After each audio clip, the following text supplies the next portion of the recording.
If you like our channel, please like, share, and subscribe.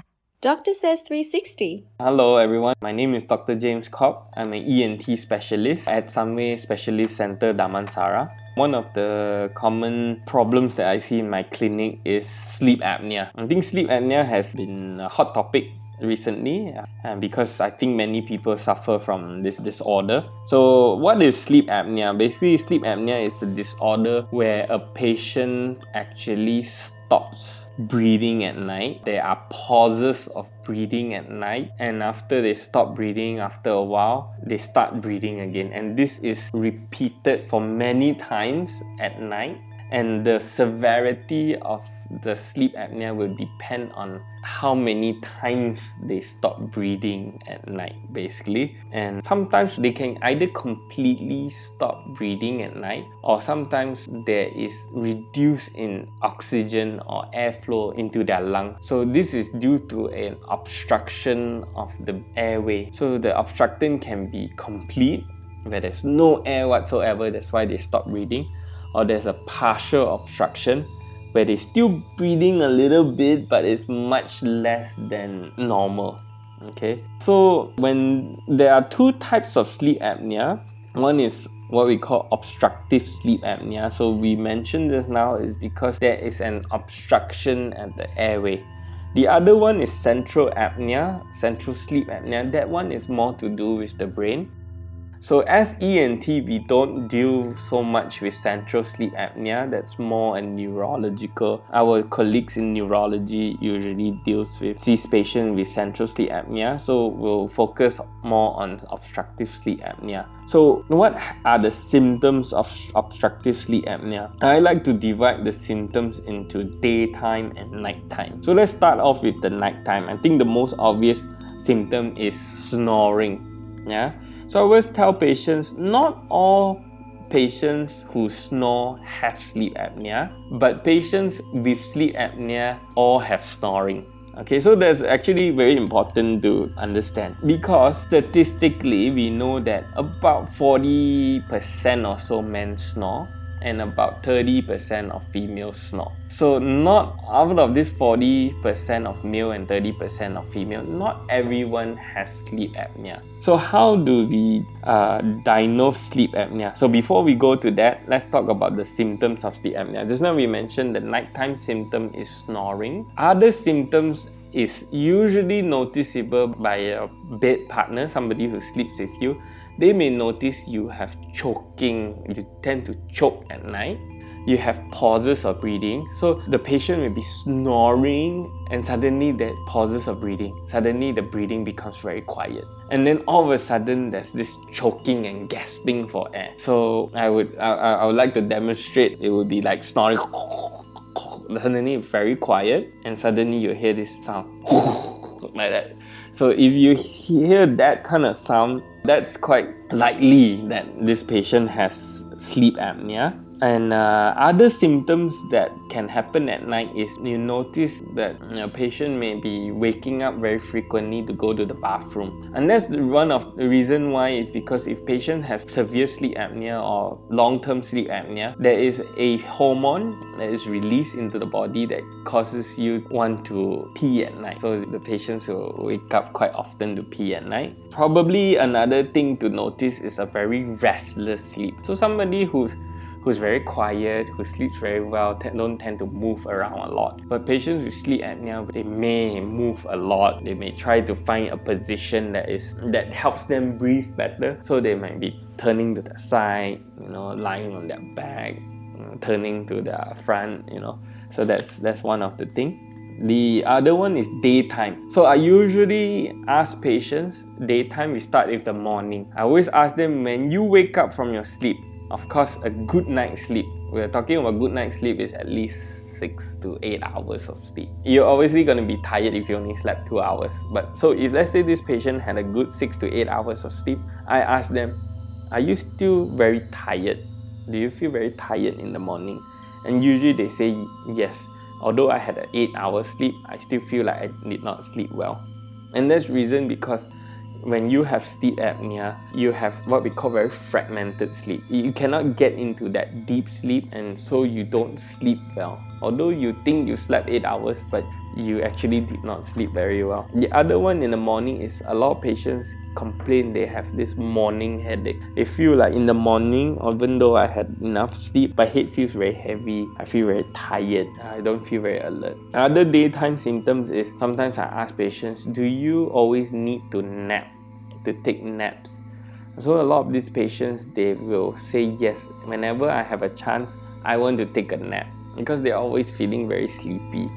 They don't feel very fresh, they feel very tired.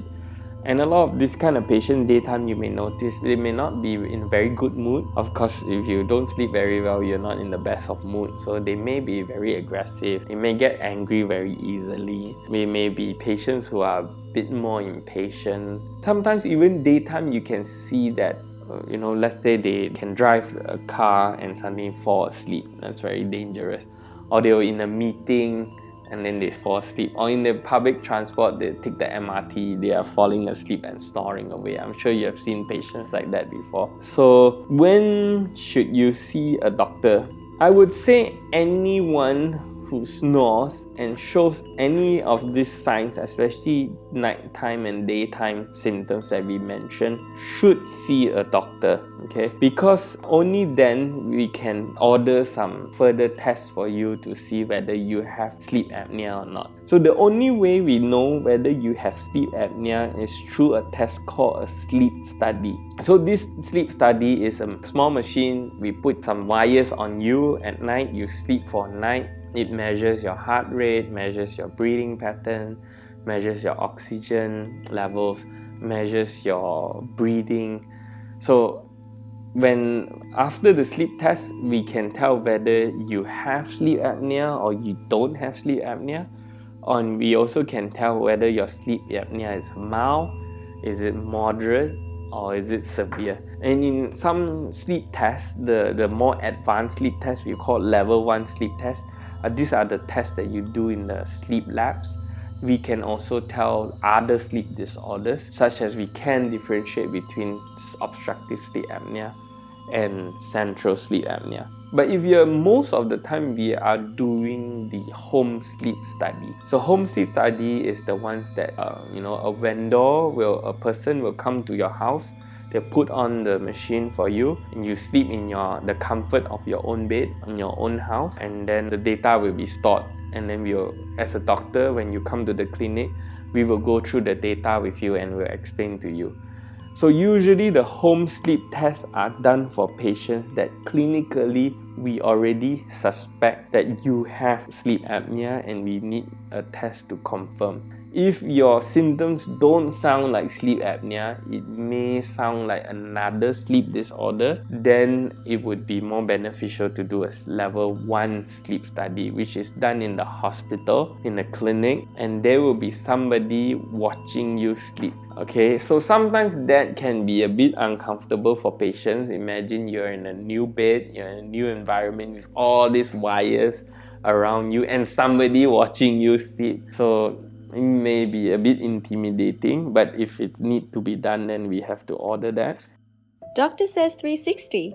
So what are factors that increase risk of sleep apnea? I think being male, so this is one of the disease that if you're male, you have a higher risk. If you have a family history, if your dad snores, your grandfather snores and have sleep apnea, then you probably have a higher risk. Being overweight definitely would put you at a higher risk. Although, bear in mind that a lot of patients that I see with sleep apnea, they are actually not overweight as well. So being overweight increases your risk, but don't think that you are not overweight, therefore you cannot have sleep apnea. I think that's a wrong perception sometimes. Another one is age. Of course, we see sleep apnea more as you grow older, more in adults. And also we know that even in postmenopausal women, they have the same risk as men at that age. So these are things that you have to bear in mind. What are the complications? I think this is one of the important questions when it comes to sleep apnea. What is the complication?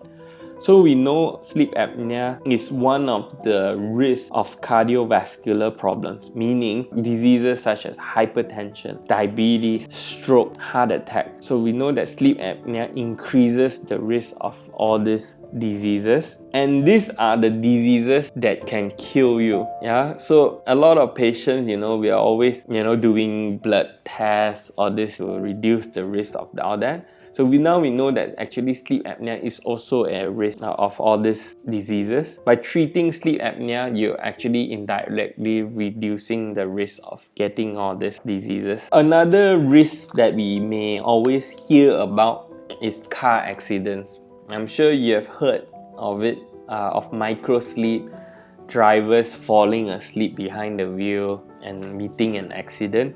That's actually very real. In fact, one of the most common cause of car accidents is microsleep or sleep apnea. Patients, especially whose work involves driving, such as Grab drivers, lorry drivers, bus drivers, in certain countries, they must make sure they do not have sleep apnea before they can get a license. I don't think it is mandatory in our country, but I think it should be. If you like our channel, please like, share, and subscribe. Doctor Says 360. Hello everyone, my name is Dr. James Cobb. I'm an ENT specialist. So what are the treatment I would say in my practice? It really depends on the severity and the cause of it. Okay, we mentioned earlier that sleep apnea is caused by an obstruction to the airway. So if you have a mild sleep apnea, for example, and the only obstruction that I can see during the examination in the clinic is a nose block. So sometimes treating that nose block can treat the sleep apnea. But let's say if you have severe sleep apnea and the obstruction is nose block, then unlikely that if I treat this nose block, your sleep apnea will become normal. Okay, so usually when it's mild sleep apnea, there are more choices in treatment. So it can be surgery. We do some surgeries to improve and widen your airway. You can also consider dental appliance, what we call a mandibular advancement device, where you wear it at night when you sleep and it pushes your jaw forward. So when it pushes your jaw forward, it increases the airway because it reduces the risk of the tongue falling back. So the tongue is one of the common cause of an obstruction. So when you wear a device that pushes your jaw forward, the tongue doesn't fall backward, and so you get more air to breathe. That can work. So dental appliance can be given to patients with moderate or mild sleep apnea. Surgery can be done to correct patients with moderate and mild sleep apnea. So another treatment of OSA for all severity, mild, moderate, or severe, is CPAP, which is the continuous positive airway pressure. This is a device that you wear to sleep. It can either wear on the nose and the mouth or only the nose, and it blows a pressure, oxygen into your lung, and by pushing the oxygen, it opens the airway to prevent collapse of the airway. So CPAP is actually the gold standard of treatment for sleep apnea, meaning it is the most effective treatment for sleep apnea. The only downside to the CPAP, just like any device that you wear for the first time, it requires some getting used to. If it's, for example, if you have severe sleep apnea, the best treatment would be CPAP. Sometimes the patient may not get used to it when they first wear it, but I always encourage them to do it. And a lot of times when they start wearing the CPAP, they do feel a improvement in their symptoms. Usually, let's say if it's a husband, they start wearing CPAP, their wife is usually very happy because that stops his snoring. The husband himself, it will also benefit from this CPAP. He will usually feel more refreshed. He had a good night's sleep. He has more energy, can concentrate better now. So there's a lot of benefit. And some patients, after a while, let's say if they have hypertension, sometimes after some duration of using CPAP, you notice that they may not even need to take antihypertensive medication anymore. Or some patients with very difficult to treat hypertension, they may be taking 2 or 3 medications. After duration of CPAP usage, their sleep apnea is treated, then it's easier to control. They need to rely on medications less. So just now we mentioned surgery is also one of the treatment. I don't really do many sleep surgeries. When it comes to surgery for treating sleep apnea, I think if it's just now we mentioned if it's mild, it may work. So sometimes increasing their airway, like correcting their nose obstruction. If they have large tonsils that's blocking their throat, we remove their tonsils. Often that gets better. But for moderate to severe, usually my preference would be to let the patient try the CPAP first. And they try, and now keep trying. That's my practice until they get used to it. Of course, keep trying meaning we don't give them the same thing. We change their mask. Perhaps they don't like the mask that is on the face, on the mouth and the nose. We change to a mask that is only on the nose, and then sometimes we can change the machine depending on what problem they have. Some they might complain it's too dry, so we add in a humidifier. If they say the machine is too noisy, maybe we can change the machine that is not so noisy. Things like that we troubleshoot. Unless they really cannot or do not want to use the CPAP, then we will discuss options of surgery. So many of this surgery may be invasive, to expand the throat, to reduce the tongue, to cut the tongue smaller, even certain dental surgeries where we break the jaw and move the jaw forward. So these are quite invasive surgery, and it's also very hard sometimes to predict the outcome. So I think before we do this kind of surgery, usually we really have to have a very good discussion with the patient and to make sure the expectations are met. Because there is a chance that although they undergo this extensive surgery, but they may still have some degree of sleep apnea. It may not be 100% cure. So sometimes patients even ask me, is it an option not to treat it? I think it's very dangerous not to treat sleep apnea. As we mentioned, the risk of getting heart attack, stroke is very high, and these are the diseases that we all know can kill you. So we have heard of young patients dying in their sleep, sudden death, and we know that a lot of it is related to sleep apnea. So that's very important to treat. I think another thing I want to touch on is obesity and overweight.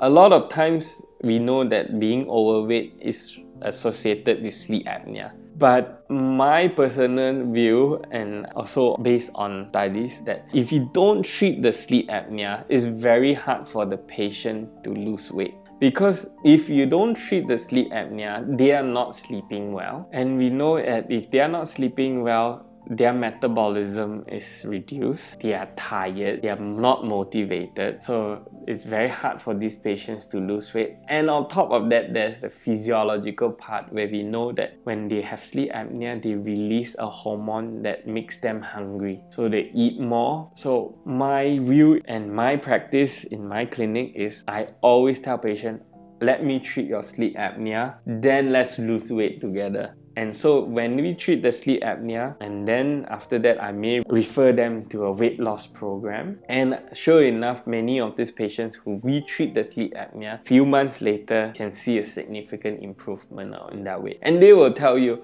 oh, I've been trying to lose weight all these years and it doesn't work. I say because we did not treat your sleep apnea. So I have patients who lost so much weight, healthily of course. In fact, and repeat their sleep study many months later, and we see a significant reduction in their severity, and in fact some even got better. So why I mention this, because sometimes when we offer CPAP to the patient, a very common question is, doctor, do I have to wear this my whole life? So that's why I put it here. And the answer is yes and no. It depends, because if you can, let's say your sleep apnea is mainly due to your weight. If you treat the sleep apnea and you really can lose the weight, there is a chance that you can get better. But of course, sometimes it also depends on the structure of your face.